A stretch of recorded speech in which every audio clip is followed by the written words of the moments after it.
Short कर सकते हैं। आज हम आगे बढ़ते हैं। आज हम देखते हैं कि डबल एक्सपोजर इमेज हमने जो है पिछले क्लासेस में सीख चुके हैं, बट और भी बहुत से सारे डिफरेंट टाइप्स की होती हैं। तो आज हम वो देखते हैं कि किस तरीके से और हम डिफरेंट टाइप की कर सकते हैं। लाइक मतलब एडिटिंग में फ़ोटो जब किसी का शूट्स वगैरह होते हैं तो उसमें भी ऐसी एडिटिंग करवाई जाती है। तो आप किस तरीके से हम कर सकते हैं आज हम ये देखते हैं। तो सबसे पहले हम एक पिक्चर ले लेंगे, लाइक PNG पिक्चर ले लेंगे, लाइक जिसका हम बैकग्राउंड रिमूव कर देंगे। ठीक है, देखिए मैंने ये पिक्चर ली है, इसका बैकग्राउंड रिमूव है।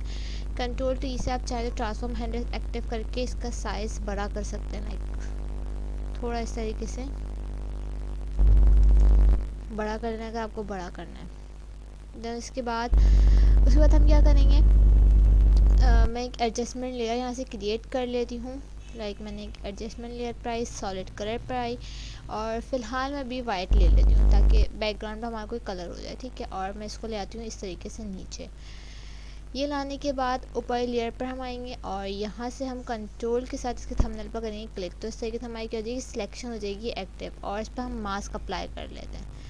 इस तरीके से हमने इस पर कर लिया मास्क अप्लाई हो गया। देन उसके बाद हमें कोई एक और पिक्चर चाहिए होगी, थोड़ा सा एक अच्छा सा इफेक्ट लाने के लिए एक और पिक्चर हम ले आते हैं। लाइक मैंने Ctrl+V से मैं ये पिक्चर ले आई, इन्हीं की दूसरी पिक्चर है। लाइक इस तरीके से इसे Ctrl+C से ट्रांसफॉर्म हैंडल से साइज़ हम थोड़ा बड़ा कर लेते हैं, एंटर करते हैं। ठीक है, ओपेसिटी हम इसे थोड़ी सी कम कर देते हैं, लाइक थोड़ा हमें नज़र आ जाए अपने बैकग्राउंड पर हमें किस तरीके से इसको सेट करना है। इस तरीके से मैंने इसकी ओपेसिटी कम करी, ट्रांसफॉर्म हैंडल्स मैंने इसके एक्टिव कर लिए हैं, और अब मैं इस तरीके से सेट कर दूँगी।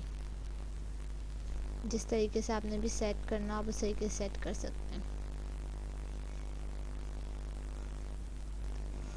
ठीक है, मैं कुछ इस तरीके से सेट कर रही हूँ।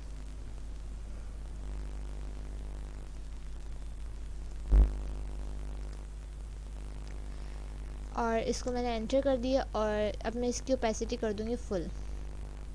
देन इस पर मैं क्या कर दूँगी, मास्क अप्लाई। इस पर क्या हुआ, हमारा वाइट मास्क अप्लाई हुआ है। अब हम क्या करेंगे, मैंने ब्रश टूल लिया और ब्रश टूल से मैंने सॉफ्ट ब्रश ले लिया है, और मास्क अप्लाई हुआ है हमारा। तो हम इस तरीके से इसकी फ्लो में थोड़ी सी बढ़ा लेती हूँ, और एक मैंने ओपेसिटी भी इसकी थोड़ी सी बढ़ा ली फुल करके।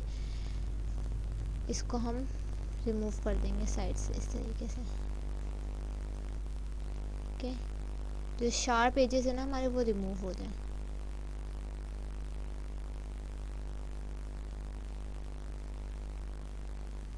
इस तरीके से शार्प कॉर्नर्स हमने रिमूव कर दिए हैं। थोड़ा सा मैं यहाँ से भी रिमूव करना चाहती हूँ, हम इसको भी रिमूव कर देंगे।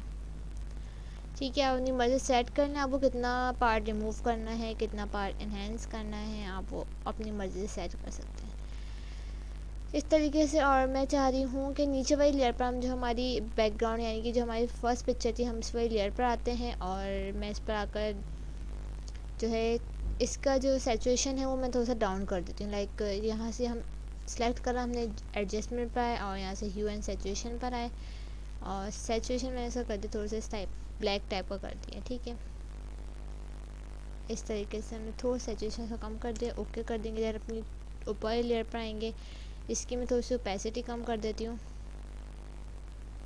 इस तरीके से, और वापस इमेज पर आऊँगी, एडजस्टमेंट पर आऊँगी, और अब मैं कलर बैलेंस पर आऊँगी।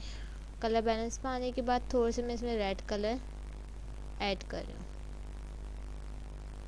इस तरीके से, और इसको कर देंगे ओके।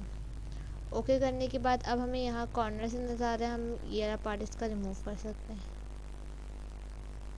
इस तरीके से हमने इसका ये वाला पार्ट रिमूव कर दिया। इस तरीके से हमने क्या कर दिया, अपनी मर्ज़ी सेट कर लें। लाइट मतलब जितना आपको जो पार्ट दिखाना हो वो आप रखें, और बाकी रिमूव कर दें आप मार्क्स लगा के। और आप यहाँ पर कुछ टाइप भी कर सकते हैं। लाइक मैं टाइप टूल लेती हूँ, यहाँ पर कुछ टाइप कर देते हैं।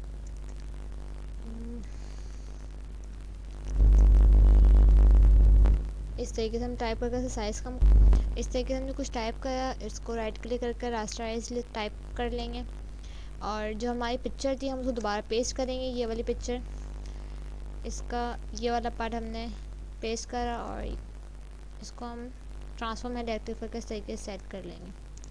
सेट करने के बाद राइट क्लिक करेंगे और इसको कर देंगे क्रिएट क्लिपिंग मास्क। तो इस तरीके से हमारी इस पर भी आ जाएगा ये। आप चाहें तो इसको मूव करा कर ये वाला पार्ट भी ला सकते हैं इसका इस तरीके से।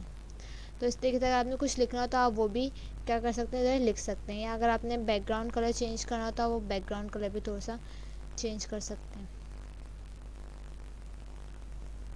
इस तरीके से, ठीक है। और भी आप बहुत सारी चीज़ें इसमें ऐड करवा सकते हैं। नेक्स्ट क्लास में हम या उससे नेक्स्ट क्लास में हम देखेंगे और क्या क्या हम ऐड करवा सकते हैं इसमें, और बहुत सारे इफेक्ट्स वगैरह अप्लाई कर सकते हैं। अगर आज के पिछली क्लास में कुछ ना समझ आया तो आप कमेंट्स में लाजमी पूछिएगा। फिर मिलते हैं नेक्स्ट क्लास में। आज के लिए अल्लाह।